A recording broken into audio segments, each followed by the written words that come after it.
السلام علیکم ورحمۃ اللہ وبرکاتہ۔ میرے عزیز محفوظ، آپ کے سامنے آج ہم جو مضمون پیش کرنے جا رہے ہیں اس کا نام شاخ یا صدمہ ہے۔ صدمہ کی تعریف اور اس کے اقسام پر گفتگو ہوگی انشاءاللہ۔ تعریف کیا ہے؟ Shock is an acute condition where tissues perfusion is decrease leading to organ dysfunctions. آپ اس میں دیکھیے، پہلے ہمارا قلب 24 گھنٹے دھڑکتا ہے، پھیپھڑے سے خون پلمونری وینز کے ذریعے لیفٹ ایٹریم میں، لیفٹ ایٹریم سے لیفٹ وینٹریکل میں، لیفٹ وینٹریکل سے ایورٹا میں، اور ایورٹا سے پورے جسم کی خلیات کو فراہم کیا جاتا ہے۔ اس خون میں آکسیجن بھی ہوتی ہے اور ضروری غذائی اجزاء بھی ہوتے ہیں۔ اس طریقے سے پورے خلیات کو خون کے ذریعے آکسیجن اور غذائی اشیاء کا فراہم کیا جانا ٹیشوز پرفیوژن کہلاتا ہے۔ سبھی باتوں کو ضرورت کے مطابق آکسیجن اور غذائی اشیاء نیوٹرینٹ میٹیریلز فراہم کیا جاتا ہے۔ جس طریقے سے ایک کاشتکار اپنے فصلوں کے لیے آب پاشی کرتا ہے اور آب پاشی کے ذریعے ہر پودے کی جڑ کو آب یعنی پانی تو میسر ہوتا ہی ہوتا ہے، اس آب کے ساتھ فرٹیلائزرز کا بھی فارن ممالک میں استعمال کرتے ہیں۔ آج کل نینو یوریا آ گئی ہے جو پانی میں ڈسالو کر کے کمپیوٹرائز سسٹم سے کھیتوں میں آب پاشی کے وقت ہی دی جاتی ہے، یعنی پانی بھی پہنچ رہا ہے اور فرٹیلائزر بھی پہنچ رہا ہے۔ اسی طریقے سے اس خون کے ذریعے آکسیجن اور ضروری غذائی اشیاء بھی ہر خلیات کو میسر کرایا جاتا ہے۔ اس کو ہم ٹیشوز پرفیوژن کے نام سے جانتے ہیں۔ اب کسی بھی وجہ سے اگر یہ فراہمی معطل ہو جائے، موقوف ہو جائے، کم ہو جائے یا ایک دم سے اچانک بند ہو جائے تو اس حالت کو ہم شاخ یا صدمہ کہتے ہیں۔ یعنی یہ وہ حالت ہے جس میں دوران خون کی کمی سے اعضاء کی فعالیت متاثر ہو جاتی ہے۔ بلڈ سرکولیشن میں کمی کی وجہ سے ڈفرینٹ آرگنز کے جو فنکشنز ہیں، دماغ کا اپنا کام ہے، تنفس کا اپنا کام ہے، کبد کا اپنا کام ہے، پانکراس کا اپنا کام ہے، تو جب تک ان کو ضروری خون فراہم ہوتا ہے، آکسیجن بھی ملتی ہے اور غذائی اشیاء بھی ملتی ہے، ان کی فعالیت برقرار رہتی ہے۔ لیکن کسی بھی وجہ سے اگر اس دوران خون کے دورانیہ میں شدید کمی ہو جائے اور اچانک یہ کمی ہو جائے تو اس حالت کو ہم صدمہ کہتے ہیں۔ آئیے ہم اس کی قسمیں جانتے ہیں۔ یہ 4 طریقے کا خاص طور سے یہ ہوتا ہے۔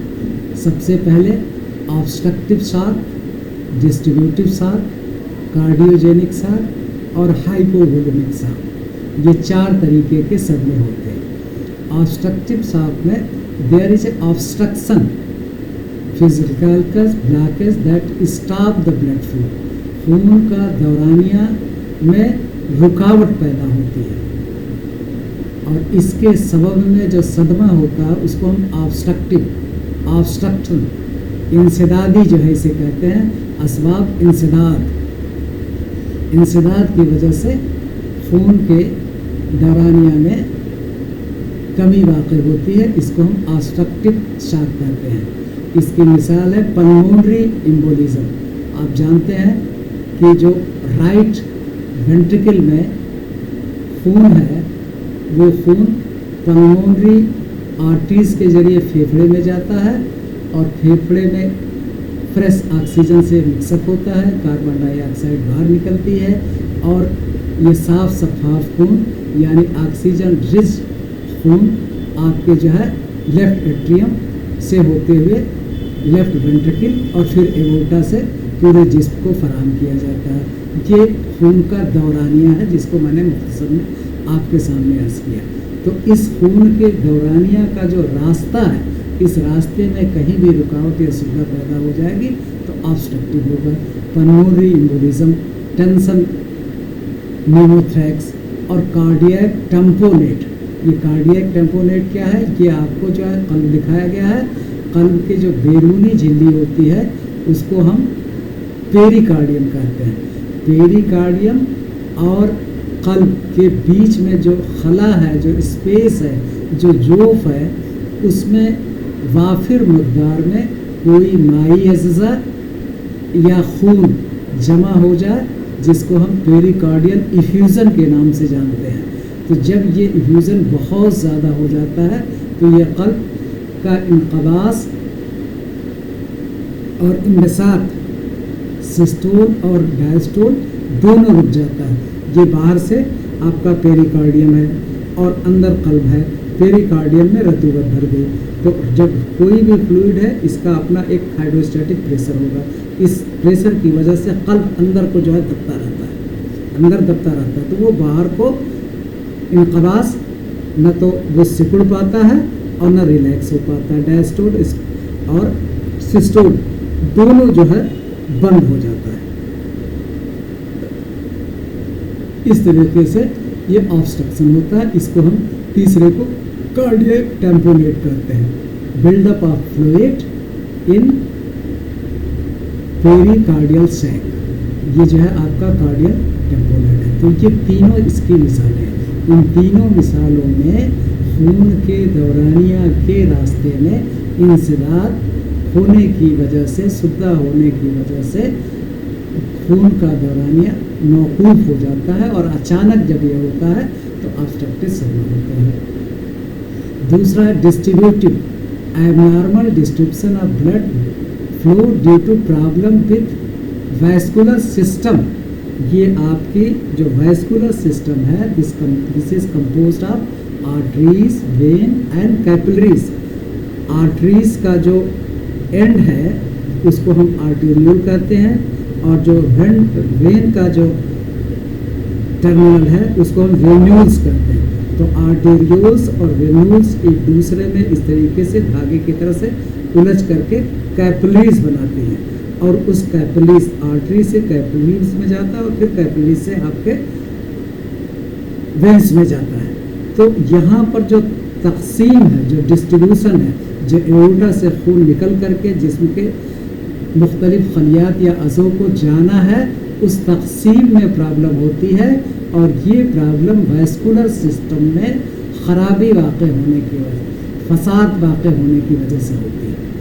अब ये रगों में फसाद, ब्लड वेसल्स में फसाद किन किन तरीक़े से होता है? ये सेप्टिक भी हो सकता है, एनाफाइलेटिक भी हो सकता है और न्यूरोजेनिक भी हो सकता है, जिसकी वजह से इस डिस्ट्रीब्यूटिव शाक को मज़ीद 3 सब क्लास में डिफाइन कर दिया गया है, क्लासीफाई कर दिया गया है। सेप्टिक शाक, एनाफाइलेटिक शाक और न्यूरोजेनिक। सेप्टिक में अफूनी जरासीम खून में दाखिल हो जाते हैं, सिर्फ उनकी मौजूदगी ही नहीं होती है बल्कि वहाँ इस्तक़रार करके अफजाइश करते हैं 2 से 4, 4 से 8, 8 से 16, 16 से 32। तो इस तरीके से सेप्सिस डेवलप हो जाती है, अफूनी कैफियत डेवलप हो जाती है। तो जब रगों के अंदर या ब्लड वेसल के अंदर अफूनी कैफियत पैदा हो जाएगी तो ब्लड कैरिंग कैपेसिटी भी मुतासिर होगी। इस बिना पर इसके नतीजे में जो शाक होगा, अचानक खून की फराहमी रुक जाएगी, उसको हम सेप्टिक शाक के नाम से जानते हैं। दूसरा है एनाफाइलेटिक एलर्जी। ये जो एलर्जेंस हैं जैसे आपका पॉलन ग्रेन्स है, डस्ट है या और भी बहुत पर्टिकुलेट मैटर, आजकल जो है तमाम इंडस्ट्रियल एक्टिविटीज़ हो रही है, lot of pollutant are being discharge into the atmosphere. तो इनसे अब कुछ लोग ऐसे होते हैं जिनको ज़्यादा हसासियत नहीं होती और कुछ लोगों को शदीद हसासियत होती है, शदीद एलर्जी होती है। ज़रा सा भी इनके कांटेक्ट में आए तो उनको कहीं खांसी, कहीं दमा, कहीं बलगम, कहीं जो है ज़ुकाम, कहीं फ्लू, इस तरीके की बीमारियां होती हैं। और जब ये बीमारियां शदीद हो जाएगी और जब इस एलर्जी की वजह से सदमा होगा तो हम इसको एनाफाइलेटिक शॉक के नाम से जानेंगे। तीसरा है न्यूरोजेनिक्स, ये आसाबी निज़ाम में फसाद की वजह से होता है। न्यूरॉन्स आसाब को कहते हैं, आसाबी निज़ाम आपका है, सेंट्रल नर्वस सिस्टम है, सेंट्रल नर्वस सिस्टम जो है पेरिफेरल और जो है दो हिस्सों में तकसीम हो जाता है, यानी पूरा जो है आपका आसाबी निज़ाम जो है गरम गरम जब हो जाता है तो इस आसाब ही कंट्रोल करता है, इसी से आपको सेंसरी हरकत होती है, इसी से मोटर हरकी यानी हिस्सी हरकत और हरकी हरकत दोनों आपको न्यूरॉन्स या आसाब के ज़रिए ही मुकम्मल होते हैं। तो जब आसाब में फसाद हो जाता है तो दौरानिया को कंट्रोल करने वाले जो आपके आसाब हैं वो मुतासिर हो जाते हैं, दौरानिया आपका मौकूफ़ हो जाता है, या तो जुज़वी होगा या मुकम्मल होगा, जिसके नतीजे में डिस्ट्रीब्यूटिव शॉक्स होगा। तीसरा आपका है कार्डियोजेनिक शॉक, यहाँ पर कल्ब की कारकर्दगी मुतासिर होती है। ये आपको जो है अल्ट्रासाउंड दिखाया गया है आपको, ये जो है मायोकार्डियल जब इन्फार्क्शन होता है, सुकूत कल्ब होता है या मनुवत कल्ब है, दोनों कैफियतों में आपके कल्ब की कारकर्दगी मौकूफ़ हो जाएगी जुज़वी या मुकम्मल तौर पर। इसमें कल्ब के खलियात के नेक्रोसिस होती है, गलने लगती हैं और जिनकी वजह से खून का दौरानिया मुतासिर होता है और इस नतीजे में जो आपको सदमा होगा उसको हम कार्डियोजेनिक शॉक कहते हैं। हार्ट कैन नॉट पंप और receive blood although heart has the blood, plenty of blood is there but in the body, but it cannot receive or not pump। ये न तो इसके अंदर दाखिल होगा खून और न यह खून इसके अंदर से बाहर निकलेगा, सब जुमूद की कैफियत हो जाएगी। उधर आपके जो है वेनस केवा में जो है बढ़ोतरी होगी और इधर आपको फेफड़ा में जो है बढ़ोतरी होगी, वहीं जो है दोनों जगह खून जम जाएगा, ज़्यादा वाफिर मकदार में जमा हो जाएगा, खून कल्ब के अंदर दाखिल नहीं होगा, जिसकी वजह से सारी जो है दौरानियाँ बंद हो जाएगी जुज़वी या मुकम्मल तौर पर। तो इसको हम कार्डियोजेनिक शॉक कहते हैं। चौथा hypo volaemic shock, hypo means होता है कम होना, वॉल्यूम मीन्स वॉल्यूम का, खून के मकदार या खून का हजम कम हो जाता है। ये किस तरीके से कम होता है, इस तस्वीर के ज़रिए दिखाया गया है। ये आपका ब्लड वेसल है और इस ब्लड वेसल में हल्का भी ज़ख्म हो गया, इंजरी हो गई, रप्चर हो गई, तो इससे जो है खून रिसने लगेगा और जब ये वाफिर मकदार में खून रिसने लगता है तो ब्लड की वॉल्यूम में कमी हो जाती है इनसाइड आपके हार्ट, तो उसके नतीजे में जो आपके सदमा होगा वो हाइपोवॉल्यूमिक शॉक कहलाता है। और यही चारों चीज़ों को ये यहाँ पर दिखाया गया है। साथ आपको ऑब्स्ट्रक्टिव, डिस्ट्रीब्यूटिव, कार्डियोजेनिक और हाइपोवॉल्यूमिक, बेसिकली ये चार ही तरीक़े का होता है। और फिर सिर्फ आप जो है डिस्ट्रीब्यूटिव को मज़ीद जो है 3 में बांट देते हैं, तो कुछ किताबों में 6 तरीक़े का सदमा दिखाया गया, लेकिन हकीकत यह है कि कुल 4 ही होते हैं। ये 3 जो है इसके सब क्लासिफिकेशन है डिस्ट्रीब्यूटिव की। और जो मैं आपको कैपिलरी और आर्टरियोल की बता रहा था, ये आपकी जो है आर्टरी है, आर्टरी से निकल रहा है, इसका जो टर्मिनल एंड है इसको हम आर्टेरियोल कहेंगे। उसी तरह से ये वेंस है, वेंस का जो टर्मिनल एंड है उसको वेन्यूल्स कहेंगे। और आर्टेरियोल और वेन्यूल्स आपस में मिल करके एक जो है बारीक जाल बनती हैं, बहुत बारीक, इसको हम कैपिलरीज या शायरात के नाम से जानते हैं। तो इसकी में डिस्ट्रीब्यूशन में रेजिस्टेंस इनका बढ़ जाता है, इसलिए डिस्ट्रीब्यूशन में दिक्कत आती है। ये आपका जो है दर्जाबंदी हो गई और इसी में आपने असबाब भी पढ़ लिया। ये वही चारों तारीफ जो है डिस्ट्रीब्यूटिव, कार्डियोजेनिक, हाइपोवॉल्यूमिक शॉक और ऑब्स्ट्रक्टिव शॉक जो आपको पहले बताया गया है। अब इसके नतीजे में अलामात या असबाब आपके हो गए, और ये इसके अलामात क्या होगा, जब खून का दौरानिया कम होगा तो ब्लड प्रेशर ड्रॉप कर जाएगा, यानी लो बीपी होगा। और इसको कंपेंसेट करने के लिए, खून की फराहमी को बनाए रखने के लिए आपके हार्ट ये जो है पल्स रेट बढ़ेगी, लेकिन नहीफ होगी, बहुत ही कमज़ोर होगी, क्योंकि खून है ही नहीं, खून का वॉल्यूम बहुत कम हो गया, इसलिए तेज़ चलेगी, टैकीकार्डिया होगा, लेकिन बहुत ही कवी नहीं बल्कि कमज़ोर होगी। स्किन आपकी पीली हो जाती है, एंग्जाइटी आपको जो है होगी, बेचैनी होगी, सांस आहिस्ता जल्दी जल्दी आएगी लेकिन मुकम्मल नहीं होगी, आपके पेशाब में यूरिया ओलाइगो यूरिया की शिकायत होगी। जो है तशख़ीस जो है आप जो है बीपी मेज़र करके कर सकते हैं वीक से, और कोल्ड स्किन से ठंडी एकदम जो है शर्त पड़ जाती है। ये स्किन आपकी इन्वेस्टिगेशन में CBC total blood count, blood cells करिए, ECG करिए, सीरियम लैक्टेट करिए, तो आपको पता लग जाएगा। अब इलाज क्या है, सबसे जो है जदीद में एयर पैक जो किल्लत ऑक्सीजन हो गई है, तो ऑक्सीजन की फराहमी के लिए एयरवेज को ओपन किया जाता है, किसी भी तरीके से ओपन किया जाता है, maintain oxygen supply to ensure the supply of the oxygen. Oxygen की फराहमी के लिए एयरवोड को, जो ABC आपने पढ़ा है, एयरवेज को जो है आपको डायलेट करना पड़ेगा, फिर उसके बाद ब्रीदिंग बहाल करनी पड़ेगी। इस तरीके से आपका फ्लूइड थेरेपी, आपका खून लॉस हुआ है तो नॉर्मल सलाइन या रिंजर लैक्टेट, ज़रूरत हो तो खून भी मुंतकिल करने पड़ेगा, जिसको इंतकाली दम कहते हैं। वैपो प्रेशर, यहाँ पर एक बात और वाज़ह करनी है, यहाँ पर जो आपको ज़िरियानुद्दम दिखाया गया था, जो यहाँ पर ये जो ब्लड वेसल रप्चर हुई है, तो जो रप्चर होकर जो खून बहता है उसको हम ज़िरियानुद्दम कहते हैं। ये दो अल्फाज आपके सिलेबस में आगे आएंगे, ज़िरियानुद्दम हीमोरेज, और दूसरा है हीमोस्टैटिस। हीमोस्टैटिस ज़िरियानुद्दम का उल्टा है, इसमें मुखालिफ तज़ाद है, इसमें खून बहता ही चला जाता है और उसमें खून बंद करने का अमल जो है शुरू हो जाता है। अब हीमोस्टैटिस को जब खून की क्लॉटिंग करानी है, बंद कराना है, तो इसको हीमोस्टैटिस क्यों कहा जाता है, इसको क्लॉटिंग क्यों नहीं कहा जाता? What is the difference between haemostasis and clotting of the blood? Clotting एक जुज़ है हीमोस्टैटिस का। There are number of reaction that happens immediately whenever there is a haemorrhage. जैसे ब्लड वेसल सिकुड़ जाती है, वहाँ से जो है ब्लड क्लॉटिंग फैक्टर रिलीज होते हैं, और वहाँ से जो है प्लेटलेट्स भी जो है इंजरी के मकाम पर पहुँचती है।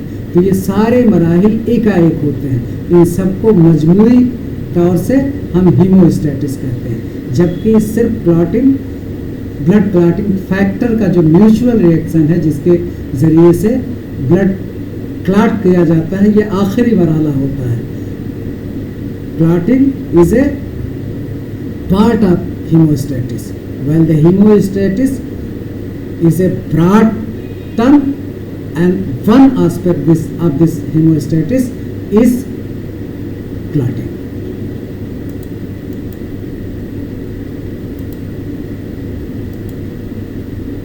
तो अब वहाँ पर चूंकि ब्लड वेसल्स जो एक आपने पढ़ा था, जिसमें ब्लड वेसल्स कुशादा हो गई थी, जो पहला आपने पढ़ा था, तो उसमें हम वायरसो सप्रेसर्स जो है डोपामिन और नॉरएड्रेनालिन देते हैं, सिकोड़ने का काम करते हैं, रगों को सिकोड़ जाएगा, ताकि जो ब्लड प्रेशर डाउन हो रहा है, ब्लड प्रेशर पाइप जितना ही पतला होगा प्रेशर उसमें ज़्यादा होगा, पाइप मोटा होगा तो उसमें प्रेशर कम होगा। इसीलिए नीचे ही से ऊंचे मकाम पर बालाई हिस्सों में पानी को पहुंचाने के लिए पतली आपको पाइप का इस्तेमाल किया जाता है, बहुत मोटी पाइप का इस्तेमाल नहीं किया जाता है। जैसे बड़े कंटेनर में तेल रखा है और छोटे कंटेनर में निकाला लगाया जाता है, तो आप कैपिलरीज बहुत बारीक जो है पाइप का इस्तेमाल करते हैं, जिसको कैपिलरी कहते हैं।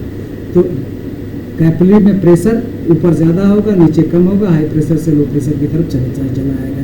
तो जो वैसो डायलेशन हो गया था, कुशादगी हो गई थी, उसको जो है वैसो प्रेशर लगा करके उसको फैलाव को कम किया जाएगा। तो इंशाल्लाह धीरे धीरे जो है आपका ब्लड प्रेशर मेंटेन होगा, बढ़ेगा, मेंटेन होने की कोशिश करेगा। एंटीबायोटिक देंगे अगर सेप्टिक शॉक है तो, और कार्टिकोस्टेरॉइड देंगे अगर एनाफिलाक्सिस है। अब उसके बाद जो है यूनानी, तिब्बे यूनानी में आ जाइए। वसूल इलाज, शरबत वजूरी, शरबत उन्नाब, तस्कीन व तनसीत क़ल्ब, जवारिस जालिबस, माजून आग खुरमा, माजून बबीदुल जवारिस, तक़वियत आसाब, अक्सीर मुस्कम्बरी, तिरयाक फारूक और मदर तनफ़ुस। ये जो है रेस्पिरेटरी निज़ाम को सही करने के लिए अखलाती असबाब में मुनासिब मसालात का इस्तेमाल करें। ज़रूरत पड़े तो मुनज़्ज़ात का पहले पकाएं, उसको नरम करें और फिर अखराज के लिए मसालात का इस्तेमाल किया जाए। तो तादील अखलाक भी एक जुज़ होगा इसका जो है। एवारिस, इसके कॉम्प्लिकेशंस क्या होते हैं? कामा भी हो सकता है, स्ट्रोक भी हो सकता है, रिदमिया हो सकती है, हार्ट फेल्योर भी हो सकता है, किडनी की जो है ACE जो साइकिल होती है, एंजीनम रेनल साइकिल, वो जो है रुक जाएगी, ARDS होगा, डेथ इफ़ अनट्रीटेड जो है। खुलासा, आपको जो है ब्लड का, खून के दौरानिया के कम करने और आज़ा के फ़आल को मौकूफ़ हो जाने के अमल को, कम हो जाने के अमल को एक हम सदमा कहते हैं। ये आपको डिफरेंट कैटेगरी पढ़ा दी गई, सिम्टम पढ़ा दी गई। फिर